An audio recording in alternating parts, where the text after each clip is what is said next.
So I'm listening to people on television call me, you know, and writing in papers and stuff, saying I'm a clown and who is Martin and he's buffoonish. And I'm thinking, wait a minute, I'm just a guy on television that loves to make people laugh. Whether you black, white, Chinese, short, midget, I love to make everybody. No one could have predicted the meteoric rise of Martin Lawrence in the early 1990s. From the moment he stepped onto the stage, it was as though he were destined for greatness.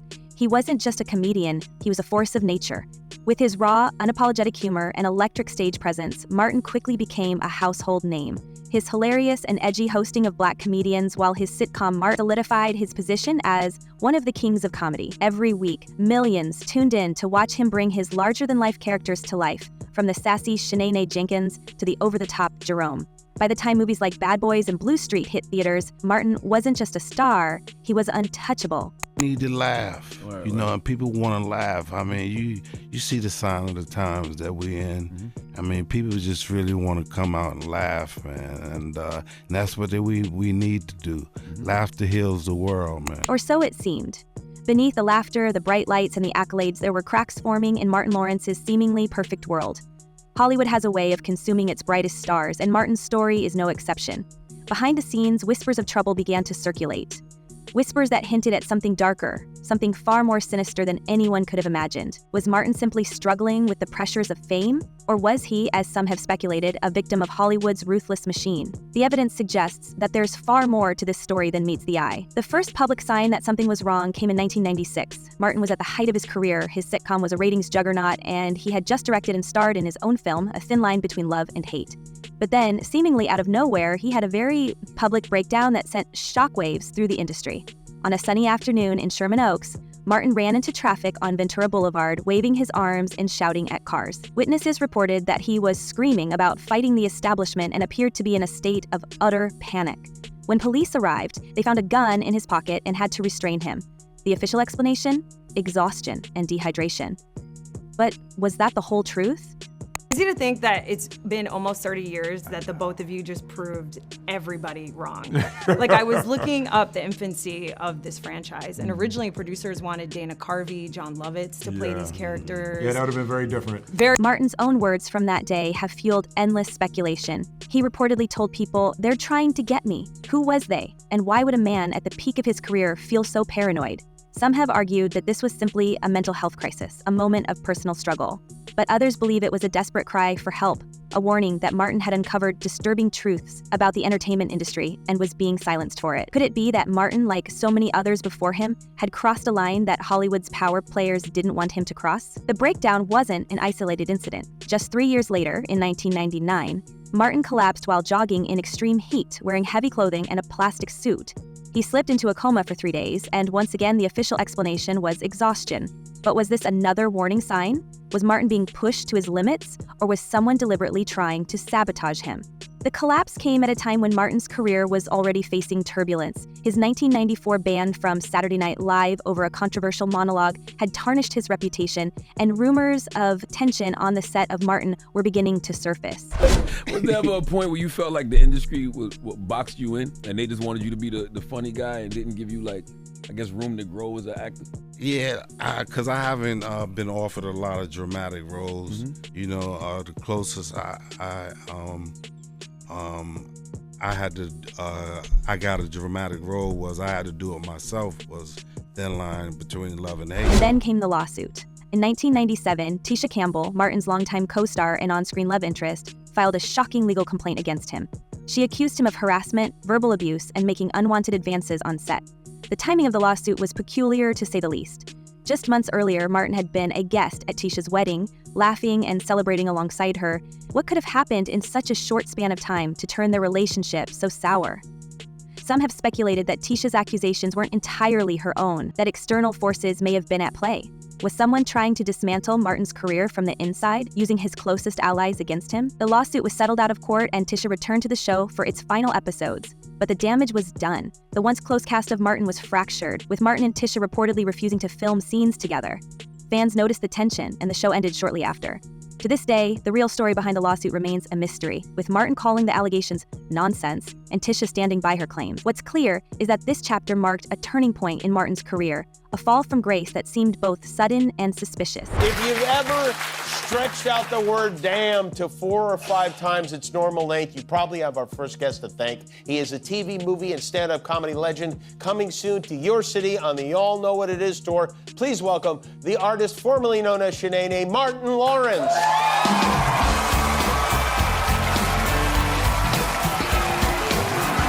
But the story doesn't end there. Over the years, conspiracy theories about Martin's career have only grown louder. Some believe he was blacklisted in Hollywood after refusing to play by the rules. Others claim he was punished for being too outspoken or for stepping on the wrong toes. And then there are those who think Martin's struggles were part of a larger pattern, a pattern that has seen countless Black entertainers rise to fame only to be torn down when they become too powerful. Could it be that Martin Lawrence, the man who made us laugh until we cried, was a victim of the same system he once dominated? As we dig deeper, the pieces of the puzzle start to form a chilling picture. Martin's paranoia, his breakdowns, his legal troubles, they all point to a man under immense pressure, a man battling forces far beyond his control. And yet, despite everything, Martin has always maintained a sense of resilience. In recent interviews, he's spoken about finding peace and focusing on his family. But is this newfound calm a sign that he's finally escaped the chaos? Or is it simply a mask, hiding the scars of a battle he never asked to fight? And Martin stopped me on the first day. And he was like, hey, come here. And I said, what? He said, I just want you to know I love you, man. Right? And I was like, yeah. You know, all love, brother, all love. He said, no, right here. And I looked and he was like, I love you, man. And then there's the question of Will Smith. The two were once inseparable, starring together in the Bad Boys franchise and sharing a brotherly bond. But over the years, rumors of a rift have emerged. Some say their friendship soured after Martin's public struggles, while others believe there's more to the story. Did Martin and Will have a falling out over creative differences? Or could their relationship have been another casualty of the forces that seemed determined to bring Martin down? We may never know the full truth about what happened to Martin Lawrence, but one thing is certain, his story is far from over. As we continue to unravel the mysteries surrounding his life and career, one question looms larger than all the rest. How much of what we've been told is the truth, and how much is a carefully constructed narrative designed to keep us in the dark? This world ain't supposed to be like this. This is all wrong. We fight, and we're fighting for the wrong things. Everybody measures success in having a car, having a big house, but success is measured in your happiness. Because if you ain't happy, it don't mean a damn thing.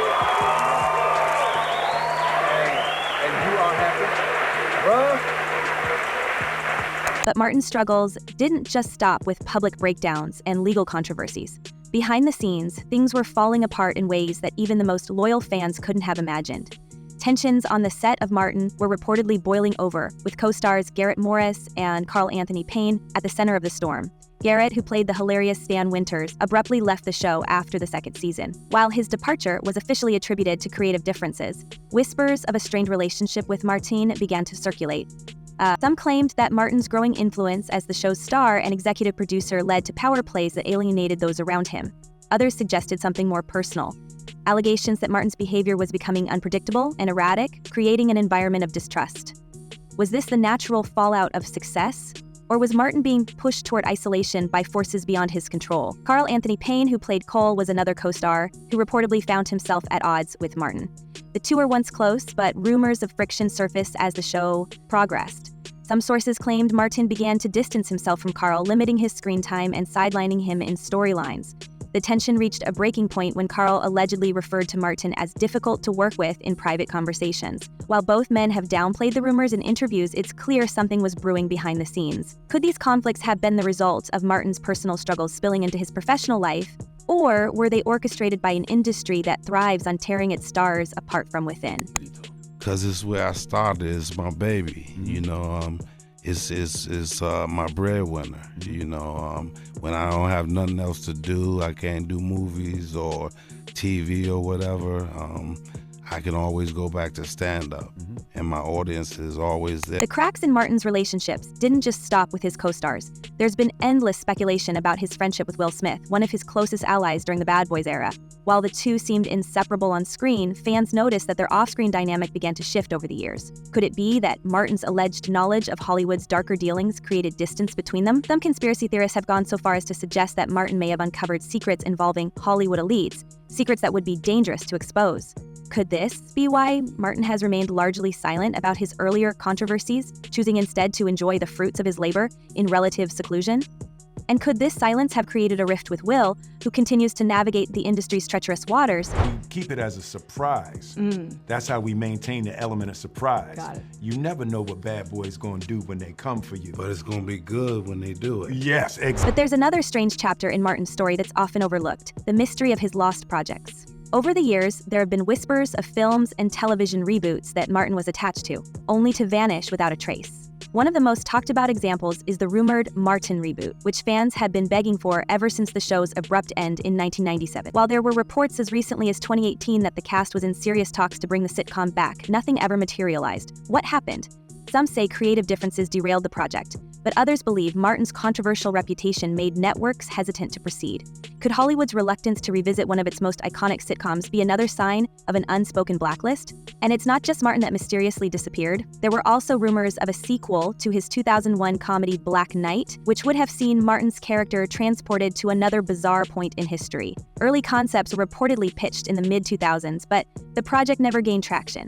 Was it due to a lack of interest, or was there something more calculated at play? Similarly, Martin was once attached to star in a buddy comedy alongside Jamie Foxx, a pairing that fans were certain would be box office gold. Yet, despite initial excitement and a reported script in development, the project was quietly shelved without explanation. Could these lost opportunities be more than just bad timing?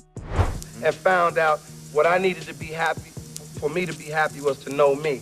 My mother broke some science to me. She said, if anybody call you a clown, they call you buffoonish. You are a comedian, you walk with the faith. If we all get back to why we're really here, man ain't God, God is God. And Mom said, you are named after Martin Luther King. You are named after John F. Kennedy. Your name is Martin Fitzgerald Lawrence. Even Martin's film career seemed to hit unexplained roadblocks during his prime. After the success of Big Mama's House, industry insiders expected Martin to dominate the comedy landscape for years. Yet, by the late 2000s, he was noticeably absent from many major productions. Some have speculated that Martin's unpredictable behavior made studios wary of working with him, while others argue that his refusal to conform to Hollywood's expectations put him at odds with powerful decision-makers. What if these lost projects weren't just accidents, but deliberate efforts to erase Martin from the mainstream? When Martin turned 60, we all expected a triumphant celebration of his legacy. After all, his career had spanned decades, and his influence on comedy was undeniable. But his recent comments about stepping back from the spotlight have raised more questions than answers. "I done did it all," he told People magazine. "Now it's just about enjoying the fruits of my labor, doing what I want to do, and spreading love." On the surface, this sounds like a man at peace with his accomplishments. But when we dig deeper, it's hard not to wonder if there's more to the story. Is Martin really retiring because he's ready to slow down? Or is he retreating from the spotlight for reasons he's not ready to share? I'm having a great In a good time. way, it feels like the first in time. a good way. And the people are coming out, my fans, and showing me so much love. I can't ask for much. Some have pointed to his well-documented health struggles as a possible explanation. The 1999 collapse, the coma, and the reports of exhaustion all suggest a man who's been through more than his fair share of physical and emotional challenges. Could lingering health issues be the real reason Martin is stepping back? Or could it be that the unresolved trauma from his earlier controversies is finally catching up with him? It's no secret that Hollywood can chew up and spit out even the most resilient stars. Was Martin simply trying to protect himself from becoming another casualty of the industry's unrelenting pressure? And then there's the theory that Martin's retreat is a form of self-preservation, a way to avoid further conflict with the powerful figures who allegedly tried to silence him in the past. His 1996 breakdown, where he shouted that "they're trying to get me," continues to haunt his legacy. What if Martin really did uncover something during his meteoric rise, something that made him a target? The entertainment industry has long been plagued by rumors of backroom deals, secret power plays, and even cover-ups. Could Martin's career struggles, public breakdowns, and legal battles have been part of a calculated effort to discredit him? And if so, what does he know that's so dangerous? So to all the people that would call me a clown, buffoonish, say I'm silly, who is this kid? I walk with the faith, because Mama told me so. I'm Martin Fitzgerald Lawrence. The idea that Martin might have been blacklisted isn't as far-fetched as it seems. Hollywood has a history of turning on its stars when they refuse to play by the rules. From Dave to Monique, countless entertainers have spoken out about the industry's dark side, only to find themselves ostracized or labeled as difficult. Martin's own comments about the media's treatment of him suggest he's well aware of how narratives can be manipulated. They made a lot of things up to sell a better story, he once said. Was Martin trying to warn us all along that there's more to his story than we've been told? Even now, Martin's legacy feels unfinished. His recent work, including Bad Boys for Life and the upcoming Bad Boys 4, shows that he's still capable of delivering the charm and humor that made him a star. But there's a sense that he's holding something back, that he's guarding a truth he's not ready to share. Could it be that Martin's silence is a form of protection, not just for himself, but for those he cares about? Or is he waiting for the right moment to finally reveal what really happened during the height of his fame? Doing what I do and doing Big Mama and characters like that, Shanae or whatever, these are strong black women, you know, and I'm a comedian, you know, and I'm not above playing a character, putting on a dress or whatever, because I'm in tune with my manhood, you know, so I know who I am, so. The entertainment industry has a long history of controlling, manipulating, and discarding its brightest stars. From Marilyn Monroe to Whitney Houston, we've seen time and time again how fame can come at a devastating cost. Martin Lawrence's story is no exception. While he's managed to rebuild his life and career, the scars of his past remain. His public breakdowns, strange relationships, and sudden retreat from the spotlight all point to a man who's been through more than we'll ever fully understand. So now we have to ask ourselves, what does Martin Lawrence know? Could the secrets he's kept for decades be the key to understanding his rise, fall, and ultimate retreat from Hollywood? And most importantly, is Martin's silence a sign of peace or a warning of the dangers that still lurk in the shadows of the entertainment world? Let us know what you think in the comments. Could Martin's story be part of a larger Hollywood conspiracy? Or is it simply the price of fame? We'll be watching closely, and who knows, maybe someday the full truth will come out. Until then, stay curious, stay questioning, and we'll see you next time.